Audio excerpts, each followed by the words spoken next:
Hello guys, welcome to our podcast with me Yosua Ruwo and our special informant today is Mbak Lungki Melenalova. Hai Mbak. Hello all.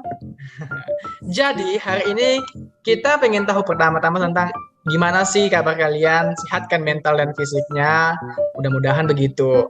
Jadi di video ini kita akan secara spesial mengulas tentang ekologi pemerintahan.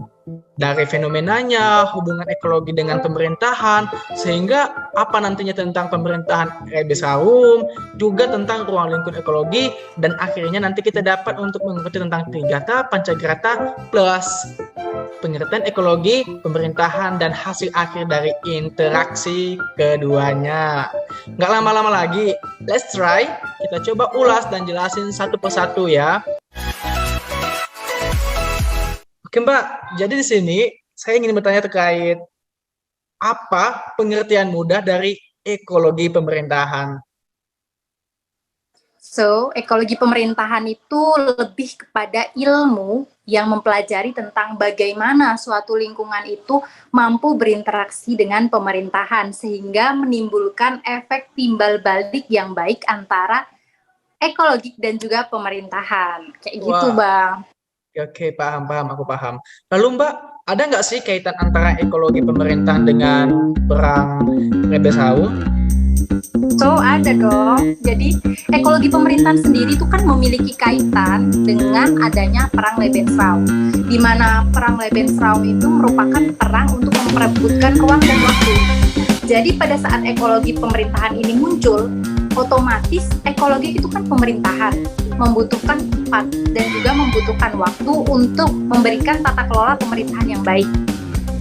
Nah, tujuan dari perang Lebensraum sendiri itu untuk mendukung kehidupan dan pemenuhan kebutuhan hidup manusia pada masa dahulu sehingga berjalan seperti saat ini.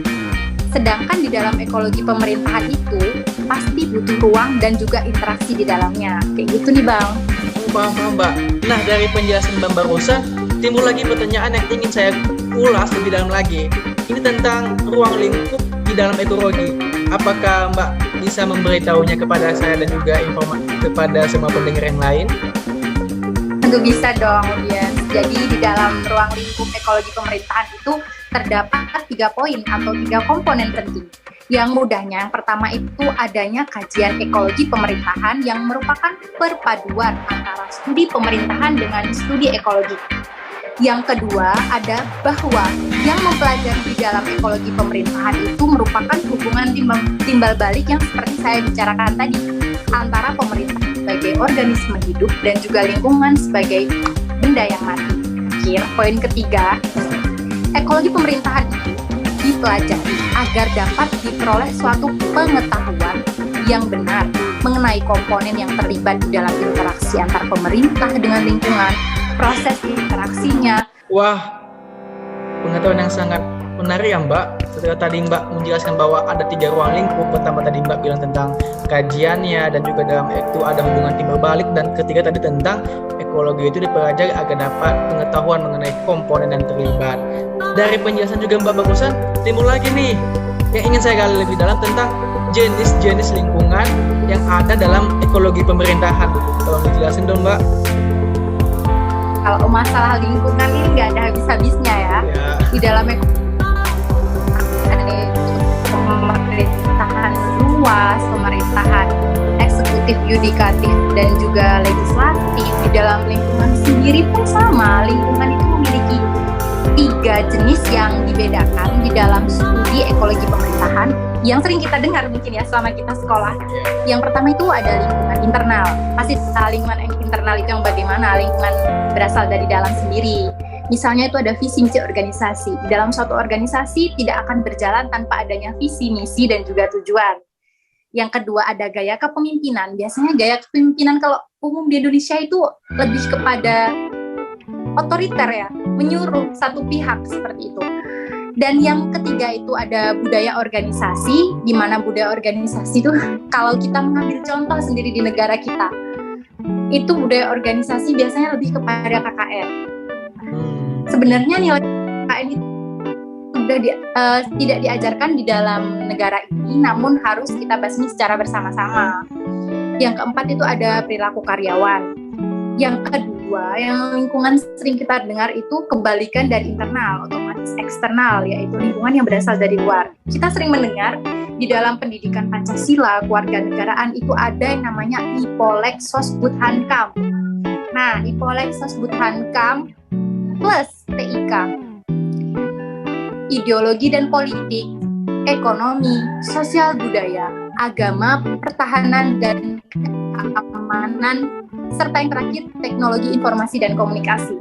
Di sini adanya TIK atau teknologi itu kita kaitkan dengan adanya revolusi industri 4.0 dan 5.0. Di mana secara lambat laun atau sadar maupun tidak, kita harus mengikuti perkembangan zaman yang ada di dunia ini.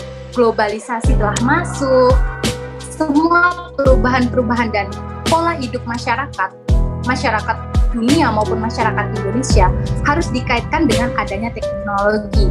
Ditambah lagi, kemarin pada tahun 2019 kita mendapat musibah yakni adanya pandemi COVID-19, sehingga mau tidak mau hidup kita selalu berkaitan dengan adanya teknologi. Kita melakukan interaksi dengan sesama, kita melakukan kegiatan, kita bekerja, kita berpendidikan, bersekolah, kita selalu dilakukan dengan cara online.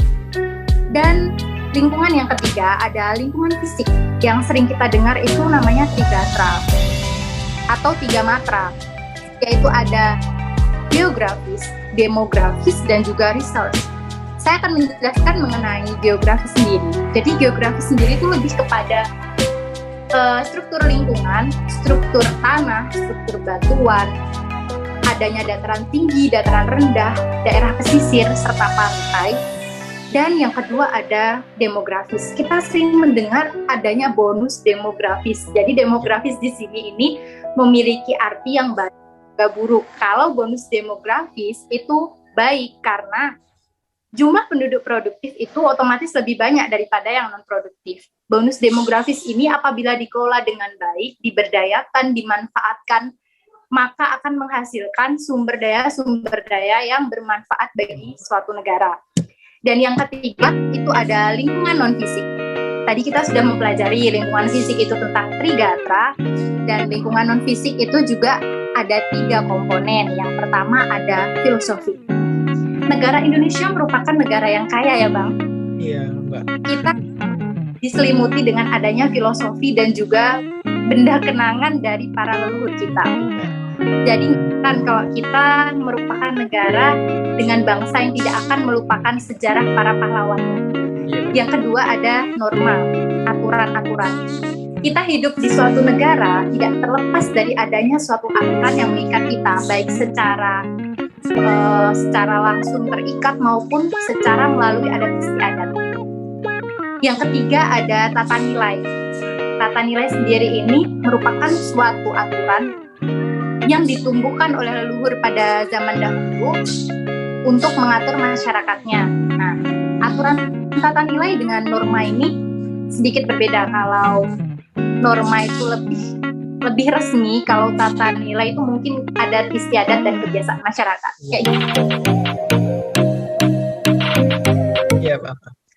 Nah, wah, setelah Mbak menjelasin panjang lebar tentang ruang lingkup dan lingkungan yang dicangkup di ekologi, sekarang saya dan juga mungkin penonton yang lain bertambah pengetahuannya ini tentang ekologi pemerintahan.